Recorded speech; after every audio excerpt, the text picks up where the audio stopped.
tugas mata kuliah Sastra Indonesia yang diampu oleh Dr. Yuniati MPD. Saya Syafira Citra Mamedia dengan NIM 2201060559. Saya Maisarah dengan NIM 2201060661. Saya Sasmita Dewi Puspitasari dengan NIM 2201060656. Saya Safitri Handayani dengan NIM 2201060442.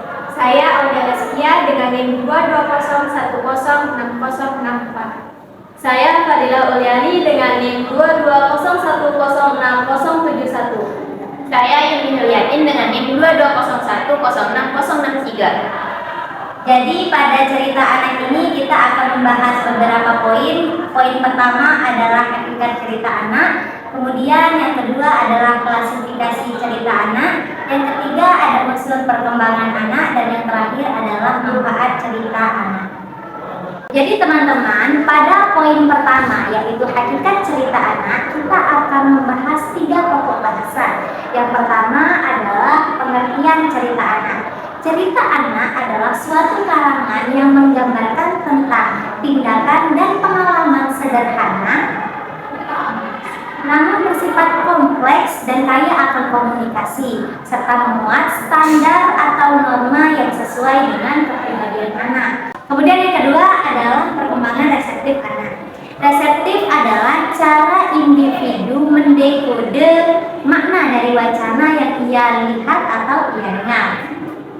Keterampilan bahasa reseptif memungkinkan anak untuk memperoleh informasi, menguraikan informasi dengan benar, dan berkomunikasi dengan orang lain secara efektif. Hal ini termasuk mengikuti instruksi baik itu sederhana dan kompleks. Yang kedua, mengenali konsep bahasa, misalnya besar atau kecil, kiri atau kanan, bawah atau atas. Yang ketiga adalah kalimat dan kata. Kemudian yang terakhir adalah mendengar, menafsirkan pertanyaan, cerita, dan data percakapan. Jadi pada intinya adalah perkembangan resepsi sastra anak adalah perkembangan yang memfokuskan perhatian pada keaktifan pembaca dalam menggunakan imajinasi mereka.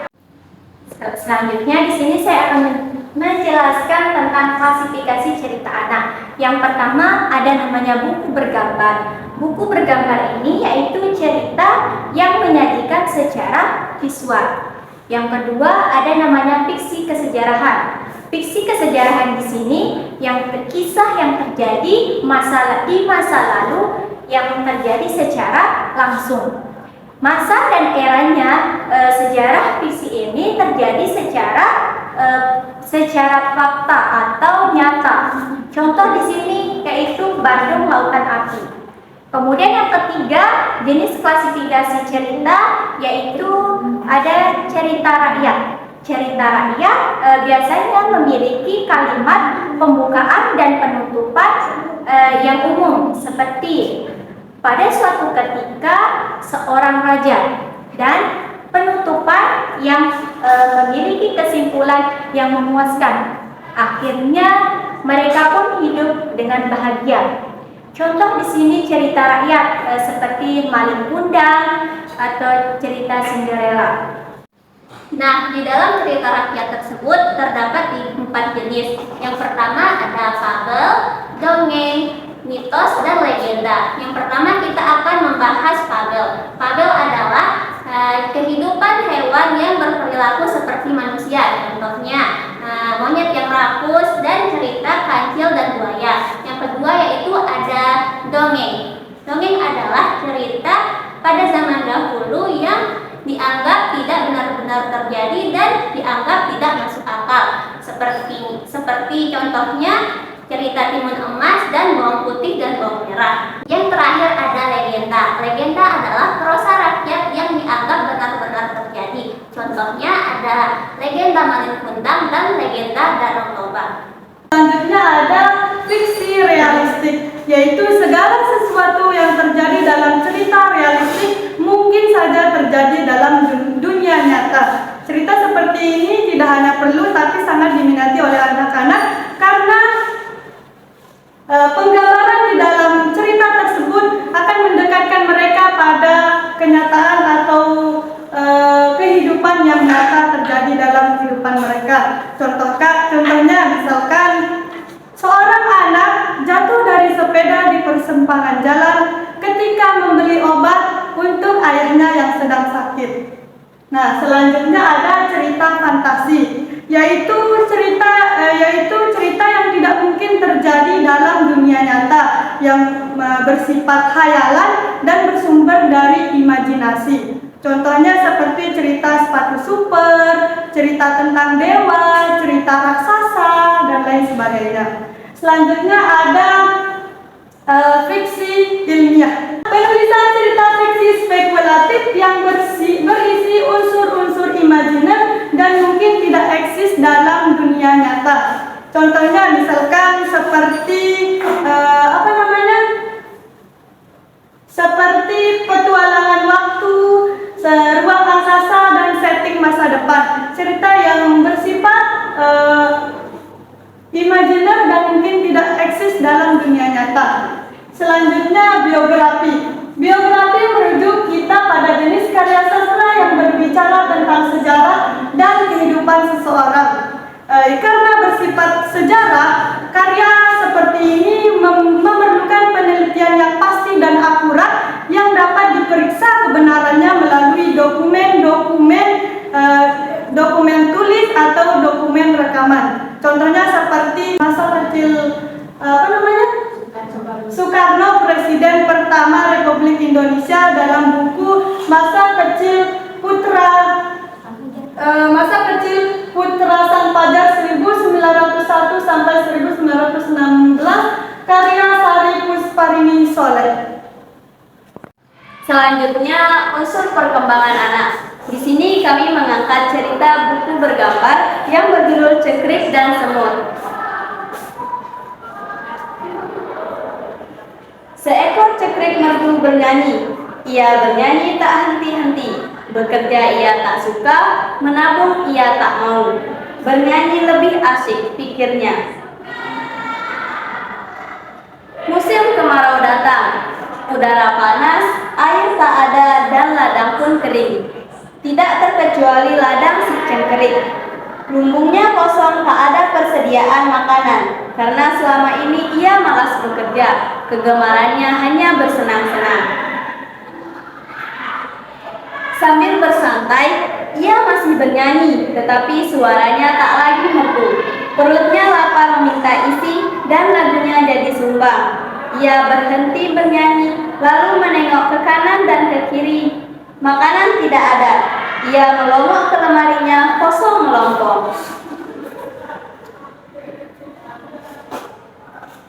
Cengkrik mendatangi rumah semut.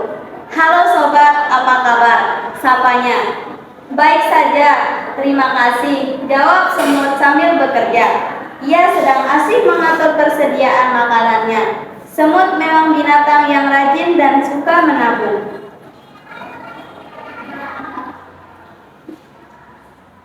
"Boleh berasmu ku pinjam barang segenggam?" tanya cengkrik. "Lumbungku kosong dan aku tahu kau sangat penolong. Hutangku akan kubayar di musim mendatang semuanya. Seluruh takaran sedikit pun tak akan kurang."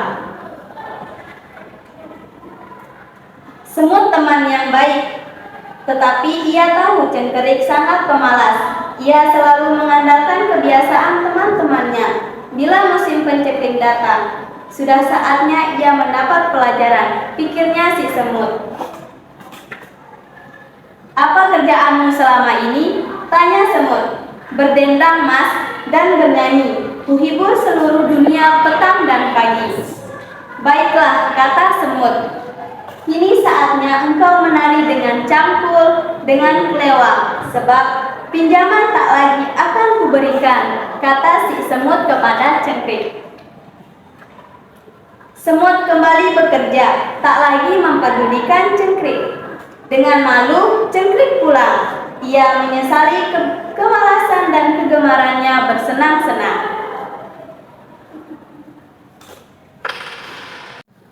Baik, di sini saya akan menjelaskan tentang unsur-unsur perkembangan cerita anak. Unsur-unsur perkembangan cerita anak itu ada 7. Yang pertama itu tokoh. Tokoh adalah pemeran atau pemain yang memainkan cerita tersebut. Nah, dalam cerita Cengkrik dan Semut yang memainkannya hanyalah Cengkrik dan Semut. Nah, yang kedua ada alur cerita atau plot. Alur cerita atau plot adalah bagaimana perjalanan cerita tersebut. Nah, dalam cerita yang disampaikan tadi, alur cerita yang digunakan adalah alur maju. Nah, yang ketiga ada latar. Latar ini dibagi menjadi 3 komponen. Yang pertama tempat, yang kedua waktu, yang ketiga suasana. Untuk tempatnya terjadi di ladang, di rumah semut, dan di kebun. Nah, yang kedua itu waktu. Waktu terjadinya itu pada musim kemarau. Yang ketiga, suasana dalam cerita tersebut adalah saling membantu. Nah, yang keempat itu ada tema. Tema dari cerita yang disampaikan tadi adalah bertemakan tentang cerita anak. Nah, yang kelima itu moral. Moral adalah amanah yang ingin disampaikan penulis kepada pembaca ataupun pendengar. Nah, yang keenam adalah sudut pandang. Sudut pandang adalah penilaian pembaca ataupun pendengar terhadap cerita yang dibaca ataupun yang didengar. Yang ketujuh ada stile dan nada. Stile itu mengacu berbagai pilihan bahasa. Nah, dalam cerita yang disampaikan tadi, bahasa yang digunakan adalah bahasa yang tidak baku. Nah, ada nada. Nada merupakan hasil dari penggunaan elemen-elemen stile tersebut. Dalam nada dibagi menjadi beberapa atau contoh dari nada tersebut adalah nada humor, bersahabat, akrab, ramah, lembut, benci, sinis, ironis, parodian, simpati, empati, dan lain-lain. Nah, dalam cerita yang disampaikan tadi, nadanya adalah simpati, empati, dan bersahabat. Kemudian yang terakhir ada manfaat dari cerita anak. Ada beberapa manfaat dari cerita anak. Yang pertama, membantu pembentukan pribadi dan moral anak. Yang kedua, menyalurkan kebutuhan imajinasi dan fantasi. Yang ketiga, memacu kemampuan verbal anak. Yang keempat, merangsang minat menulis anak. Dan yang kelima, merangsang minat baca anak. Sekian presentasi dari kelompok kami, kurang dan lebihnya kami mohon maaf. Wassalamualaikum